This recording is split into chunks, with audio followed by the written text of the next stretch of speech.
Boa tarde. Vamos ver quem entra aqui. Enquanto isso, eu já vou chamando a doutora Mariana e a doutora Gabriela para mais um dia da nossa maratona das mulheres. Vamos entrando, sejam bem-vindas.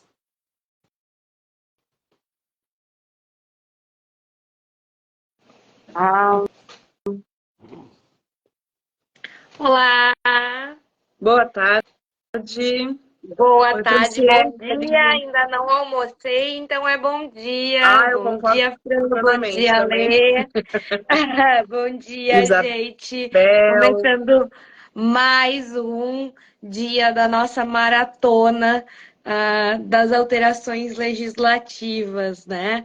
A gente já está aqui em ritmo de fim de ano, mas importante a gente trazer isso antes de dezembro, porque 2023 foi marcado, Carol, por grandes alterações legislativas, né? Importantes, necessárias, alguns riscos legislativos, que nem a gente falou bastante ontem, né, no primeiro encontro. Acho que é importante a gente lembrar que essa maratona ela está disponível online e gratuito a todos que se inscreverem. Ela acontece de segunda a sexta ao meio-dia aqui no Instagram da escola, mas só fica salvo para quem se inscrever no nosso. O link está disponível na bio da EBDM, Escola Brasileira de Direito das Mulheres, e quem conseguir se inscrever vai ter disponível todos os vídeos desses 5 encontros para a gente discutir pelo menos 5 alterações significativas na legislação com perspectiva de gênero, né, Carol? E a gente fica se questionando por que que o protocolo para julgamento com perspectiva de gênero é tão importante, foi tão celebrado e a gente quase tatuou ele na nossa testa? Mas eu percebo que um ponto em comum de todas as alterações legislativas de 2023 são que eles são coerentes com o que o protocolo para julgamento com perspectiva de gênero diz desde 2021. Ou seja, o protocolo é uma alteração, né? É um marco de 2021 que está refletindo agora nas novas leis brasileiras. Oi, Mari. Olá, boa tarde. Boa tarde, Carol, Gabi. Como é que vocês estão? Tudo bem? Pode, pode prosseguir falando, que eu entrei aqui um pouquinho, né? A hora que eu consegui entrar. Eu estava falando, Mari, que um ponto em comum de todas as alterações legislativas desse ano é que elas vão de encontro com o que o protocolo fala desde 2021 e o que a gente vem falando aí há muito tempo. Então, obviamente que esse marco legislativo, né, que começou com uma indicação e depois passou a ter uma resolução de aplicação obrigatória, ele faz com que a roda do executivo também se mexa, porque muito embora o protocolo seja para julgamento específico do judiciário, ele traz ali indicações importantes, né, de pensamento, de mudança de pensamento com perspectiva de gênero e, obviamente, bate nessas alterações legislativas. Eu estava dizendo que a gente escolheu 5, mas existem tantas outras importantes e 2023 está sendo um ano importante de alterações legislativas positivas às mulheres. Eu também falei o que a gente disse ontem sobre alguns projetos de lei que são complicados às mulheres e que a gente precisa estar atenta, como as propostas que falam do direito ao nascituro e outras questões assim, né, Mari? Sim, Gabi. É importante ressaltar aqui que não foram alterações legislativas que saiu ganhando somente as mulheres, mas também as crianças. Né? Então, assim, nós estamos em êxtase, de fato, e diga-se, incomodando muita gente, né? Eu reitero naquele nosso diálogo de que a gente tem visto de tudo, né, sobre essas alterações legislativas, principalmente no que se refere à proibição da guarda compartilhada, nos casos de violência doméstica e familiar, né? Então, assim, isso também é algo que deve ser discutido na nossa advocacia, nos debates da advocacia feminista, nos debates da revogação da lei de alienação parental, do porquê o óbvio incomoda muito, né? O porquê o óbvio tem feito pessoas se levantarem contra ou questionar o andamento de tanta luta de tantas mulheres, o porquê que eles insistem em ficar silenciando mulheres, o porquê que eles insistem, mesmo as pessoas falando assim, olha só, eu sofri violência, é um pesadelo compartilhar a guarda com o meu agressor, pelo amor de Deus, mas juristas têm dito o tempo inteiro que essa lei veio num momento inoportuno, etc e tal, e a gente fica aqui questionando por quê, né?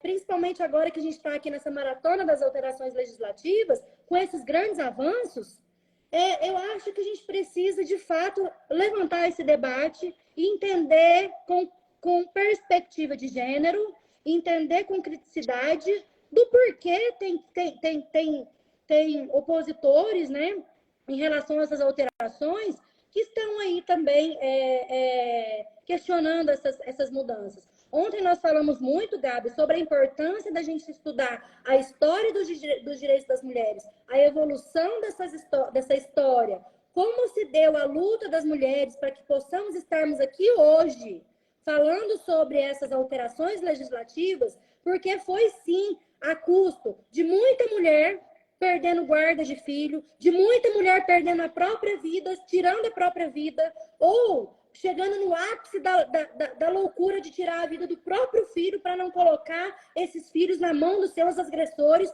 e a gente ainda se choca ao perceber o quanto estamos incomodando com essas alterações. Então, enfim, então, assim, é necessário esse debate, principalmente na nossa escola, uma escola de pensamento crítico feminista, para que possamos, sim, levantar esse debate, para que possamos, então, estudar todas essas leis com muito afinco, muita garra, e muita dedicação e muito afeto, né? Para que possamos, então, discuti-las e garantir a efetividade desses direitos das crianças, dos adolescentes e das mulheres nesse país. Então, hoje, nós vamos falar aqui um pouquinho, né, Gabi? Eu vou passar aqui até para que você possa continuar aqui com esse debate importante sobre essa nossa aula. Essa é a segunda aula da nossa maratona, nós vamos até sexta-feira falando sobre alguma dessas alterações, que diga-se, foram muitas, mas aqui nessa maratona trataremos das 5 principais na nossa visão, e depois a gente vai dar uma continuidade nos estudos dessas alterações, né, Gabi? E aí, Mari, eu vou pedir a licença poética, porque dessa história toda tem uma música do Belchior, cantada pela Elis Regina, que fala: você não sente, não vê, mas eu não posso deixar de dizer, meu amigo, que uma nova mudança em breve vai acontecer. O que há algum tempo era novo, jovem, hoje é antigo. E precisamos todos rejuvenescer. As alterações legislativas, elas vêm com esse propósito de rejuvenescer uma ideia e um direito patriarcal. Um direito branco, um direito hétero, um direito racista, machista, homofóbico, sexista, que foi em 2021 reconhecido pelo próprio Conselho Nacional de Justiça. Então, quando a gente escuta essa música maravilhosa do Belchior, principalmente na voz potente da Elis Regina, a gente lembra que no presente a mente, o corpo é diferente e que o passado é uma roupa que não nos serve mais. E não nos serve mais na canção e não nos serve mais no judiciário. E se a gente está enfrentando algum tipo de reações, essas reações, elas vêm de quem ainda sustenta e ganha muito dinheiro sustentando o antigo. E a gente está aqui, eu estou muito feliz de trazer o novo ao judiciário, de trazer o novo para interpretações com direito das mulheres. Novo, não tão novo assim, porque a gente está falando de séculos de atraso que custou, sim, a vida de muitas mulheres. E trazendo agora um pouco para a questão da discussão de hoje, eu vou tomar a liberdade de contar para vocês que eu fui advogada trabalhista a vida inteira, antes de abrir o meu escritório e trabalhar. Eu gosto muito de direito do trabalho. E eu acho que é um ponto importantíssimo quando a gente sabe que muitas mulheres veem no seu trabalho uma chance de uma vida sem violência doméstica. E aí, por isso mesmo é tão difícil quando uma mulher sofre alguma violência de gênero no seu trabalho. Eu vou jogar aqui, como ninguém quer nada, um dado, que foi um dado que me chegou quando eu recém tinha aberto o escritório. Numa notícia do Estadão, de fevereiro de 2018, tá? Então ela precisa, obviamente, ser atualizada. Mas diz que a equiparação de salários entre sexos injetaria 461 bilhões de reais na economia brasileira. E aí a gente tem essa nova lei, né? A Lei 14.611 de 2023, que está em vigor, gente, desde 4 de julho, e que garante a equidade de salário e de critérios de remuneração entre trabalhadoras e trabalhadores. E vejam, para muito além de uma questão dessas feministas raivosas e tudo mais, a gente tem uma questão econômica. 461 bilhões de reais seriam injetados na economia em 2018, a gente tem que fazer a projeção para agora, se homens e mulheres recebessem a mesma coisa. A gente sabe que essa lei, assim como todas que a gente falava ontem, quando a gente falava da evolução, ela vai ter resistência, já tem resistência. E a Justiça do Trabalho está, sim, enfrentando há muito tempo as desigualdades salariais. E aqui a gente entra num outro porão da nossa sociedade, que é o racismo, porque as mulheres negras recebem ainda menos do que as mulheres brancas, né? E a gente precisa encarar isso como uma forma de mudança de pensamento social. Essa lei, ela trouxe vários artigos que ajudam as empresas, que obrigam as empresas a terem políticas de igualdade salarial e também que responsabilizam as empresas que ainda, em média, as mulheres recebem 20% a menos do que os homens. Vejam bem, mesmo com a lei em vigor, a gente ainda tem um recebimento. E daí eu vou trazer aqui para vocês, para a gente aliar ao que está todo mundo falando essa semana, que é o tema da redação do Enem, que é sobre a invisibilidade do serviço das mulheres. Até quando remuneradas, a gente tem uma diminuição dos nossos serviços, vejam bem. Então, acho muito interessante. A lei veio, já é uma lei que vinha sendo discutida há bastante tempo. Ela prevê transparência, ela prevê multa, ela prevê também metas e prazos para serem atingidos, levando em consideração que a equidade de gênero é um dos objetivos do desenvolvimento sustentável da Agenda 2030 da ONU. Então, vamos lá. A gente está aqui, todas as leis que a gente está celebrando, elas vieram para cumprir o que os pactos internacionais falam em razão da proteção dos direitos das mulheres, de que nenhuma mulher sofrerá discriminação, tá lá na Belém do Pará. E agora a gente está tendo uma lei. Então vejam que quando a gente bate na tecla de que defender as mulheres é chover no molhado, é porque é isso. A consolidação das leis trabalhistas já falava que não vai haver diferença se ocuparem o mesmo cargo, com a mesma experiência, pelo mesmo tempo. E a gente, em 2023, precisou de uma legislação que proíba a distinção de gênero. E vejam como isso afeta lá na ponta da violência doméstica. A mulher que sofre violência busca um emprego para sair da situação de violência. E ela chega no mercado de trabalho com diferenças salariais significativas e sofrendo diversas outras violências de gênero. Então, essa lei que está em vigor desde o início de julho desse ano, ela vem com uma proposta de transformação social. Se a gente tem uma lei que fala do mercado de trabalho, que fala de transparência, de metas e prazos, ela não é uma lei apenas punitiva. Ela é uma lei que tem como objetivo uma transformação social. Tu não acha, Mari? Só vou fazer uma observação, porque a gente tá falando muito sério, mas a Carol tá muito linda com esse cabelo voando, assim, na live, amiga.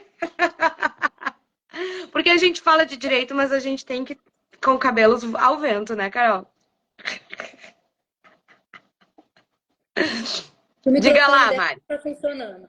Mas é isso, Gabi. Eu acho que quanto que custou nós falarmos o tempo inteiro sobre a importância da igualdade dos salários, né? E ainda assim, a gente com certeza vai encontrar muita resistência, tendo em vista que, né, assim, desde o início nós estamos falando da gente encontrar resistência em relação a essas alterações propositivas aí, que foram sancionadas ao longo de 2023, né? Então, assim, quando a gente fala que as mulheres, além de se sobrecarregarem financeiramente por conta da questão do cuidado materno e de outras nuances também que envolvem e permeiam os direitos das mulheres e meninas nesse país, é importante a gente esclarecer que elas se sobrecarregam também por desenvolver o mesmo trabalho, né, de um mesmo colega, mesmo tendo um nível intelectual muito acima, diplomas de universidade, porque, diga-se, são as mulheres que são as que mais possuem diplomas universitários vigentes, né, segundo pesquisas fidedignas, inclusive, podemos disponibilizar essas pesquisas nos materiais também, mas, e ainda assim, nós havíamos aí empresas que pagavam muito menos para essas mulheres do que para os homens, né, que exerciam as mesmas funções. Então, se não é uma função social, vir uma lei dessa para poder, inclusive, aplicar multas para essas empresas quando não tiverem seguindo sobre esses aspectos, as empresas não vão cumprir. Por quê?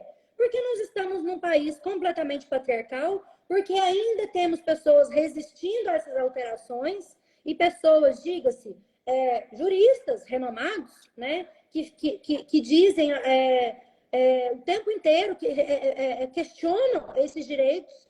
Então, assim, imagina as pessoas, os nossos jovens nas universidades aprendendo sobre isso, né? Como que eles saem? Eles saem com uma perspectiva de que, tá tudo certo, a mulher tem que receber menos mesmo, a vítima de violência tem que compartilhar a guarda mesmo, e etc., assim por diante, né? Então, assim, onde já se viu a mulher vítima de violência receber salário, auxílio, bota para trabalhar, meritocracia, por que não trabalhou folgada? Né? Não é assim que eles falam? Então, assim, se não existe uma função social em todo esse aspecto de alterações da nossa lei, e porque a gente fica o tempo inteiro, nós, que eu digo, não é a EBDM, nós, Mariana, Gabriela, Carol, ou enfim, a gente levanta o debate, nós estamos sempre nessas discussões, na Câmara Legislativa, na Câmara dos Deputados, levando tudo isso, né, para que possamos, então, exercer essa função social que a Gabriela trouxe aí, muito bem, brilhantemente, Gabi, sobre a importância dessa função social, dessas alterações também, né? Mário, o que eu acho interessante dessa nova lei específica é que, para além da equidade salarial e da responsabilidade trabalhista, que a gente sabe que acontece, coloca também a obrigação de criar metas para mitigar desigualdades encontradas.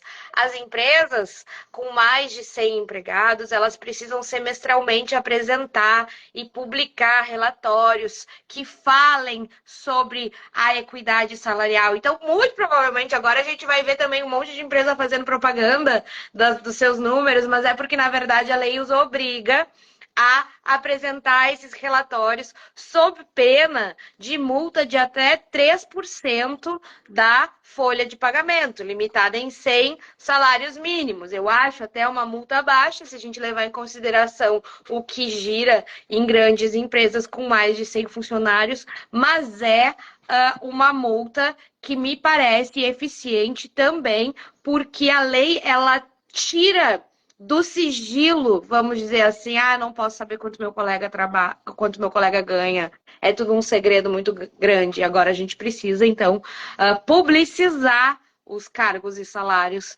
publicizar para empresas com mais de 100 funcionários, que são as empresas que têm um grande impacto na economia. E eu acho bem importante a gente começar também a falar do quanto essas empresas lucram com a questão de desigualdade salarial. Ou seja, ganham em cima do trabalho mal remunerado das mulheres e geram lucros altíssimos. A gente está vendo agora, recentemente, eu vou trazer também a questão de raça aqui, porque me chamou bastante atenção, o Banco do Brasil foi condenado a se desculpar por ter lucrado em cima do trabalho escravo, que aconteceu, e eu acredito que as empresas devem se desculpar de forma semelhante a lucrar por trabalhos remunerados de forma diferente há tanto tempo com as mulheres, em especial, sim, as mulheres negras, em especial, sim, as mulheres mães, e toda aquela política social que demoniza a maternidade também, né? Trazer a questão da maternidade para cá, como se fosse uma mão de obra em que pudesse se... mas a gente prefere contratar homem porque homem não engravida. Mas homem também não cuida dos filhos de forma majoritária, então vamos começar. Amanhã vai ser votado, trazendo para questões também das mulheres e da parentalidade no ambiente do trabalho, amanhã vai ser votado um tema super importante, que eu vou aproveitar essa jornada que já está acabando, que é sobre a licença paternidade.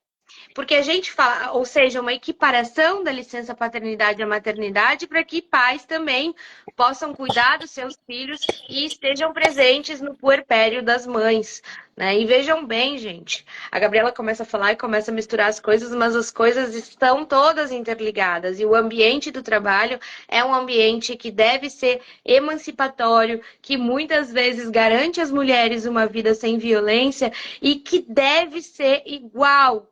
Além de uma questão de gênero, no começo a gente falou 461 bilhões de reais seriam injetados em 2018 na economia brasileira se houvesse equidade salarial. Então vejam que a economia também roda, e se a gente vai falar na linguagem do patriarcado, a gente vai falar de poder e dinheiro. E a gente precisa falar aqui sobre essas questões e também sobre o lucro que essas empresas têm com a diferença de salário, porque foram 461 bilhões de reais que foram deixados de pagar às mulheres brasileiras em 2018, que deve ser atualizado para 2023. Então vejam, gente, o quanto essas alterações são importantes e a gente não pode, já finalizando, porque nosso compromisso é deixar todo mundo almoçar.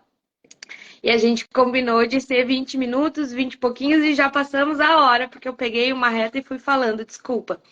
Mas a gente não pode deixar de entender que a criação de legislações que garantam direitos trabalhistas e, gente, a gente não está pedindo nada demais. A gente está pedindo equidade salarial. O que já está na CLT, o que já está na Constituição, o que já está nos tratados internacionais. A gente não está, ao contrário do que muita gente diz, pedindo a mais, né? A gente está pedindo o óbvio.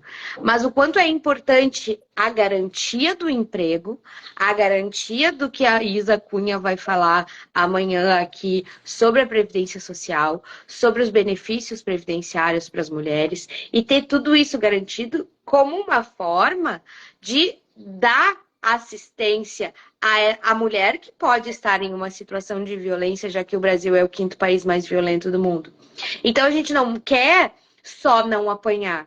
A gente precisa ter direito à assistência social. A gente precisa ter direito ao INSS e a todos os benefícios previdenciários. A gente precisa ter um trabalho para garantir a nossa sobrevivência e a nossa dignidade, uma vida digna a todas as mulheres, porque é isso que todas as mulheres têm direito, é para isso que a IBDM trabalha tanto e que a gente escuta há tanto tempo, que a gente é isso, que a gente é aquilo, e agora, honestamente, eu tô achando muito bom ver a reação das pessoas que falam em prol de uma lei de alienação parental e que falam contra as mulheres. Eu tô gostando de ver todo mundo agitado, todo mundo razoavelmente nervoso, porque se a gente estava falando de lucro, isso também vai mexer em alguns lucros. Então, eu finalizo a nosso encontro dessa maratona, que a gente escolheu o nome maratona porque é justamente para a gente dar esse corridão, essa disparada, que eu acho que é o começo de uma celebração de um ano que apesar de muito difícil, e aqui eu acho que a gente sabe, a gente tem motivos para comemorar.